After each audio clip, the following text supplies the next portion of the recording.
ভাই মানুষ তো মুসলমান তো নাকি? আমি তো মুসলমান, বলেছি তো ছেড়ে দিব। আমিও তো রক্ত মাংসে মানুষ, তাই না? আপনারা দেখুন,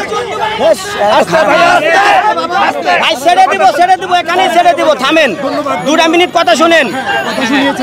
ওরা তো আমারও ভাই, আমারও সন্তান, আমারও মা আছে, বোন আছে, ভাই আছে। আপনারা যেমন পরিশ্রম করতেছেন, আমিও কিন্তু পরিশ্রম করতেছি।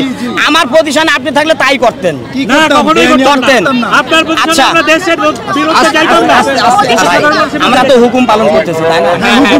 আচ্ছা, এখন আপনারা সবাই এখান থেকে চলে যাবেন, আমরা ছেড়ে দেবো। জান, ভাই মানুষ তো মুসলমান তো নাকি? আমি তো মুসলমান, বলেছি তো ছেড়ে দিব। ইতিমধ্যেই আমরা লক্ষ্য করলাম যে 2 জনকে গ্রেফতার করা হয়েছিল, তাদেরকে ইতিমধ্যে ছেড়ে দেওয়া হয়েছে এবং তারা বেরিয়ে যাচ্ছেন।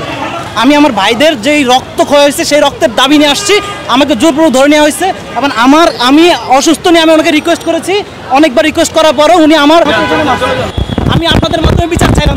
আমাদের আন্দোলন চলবে, দিয়েছি তো রক্ত, রক্তের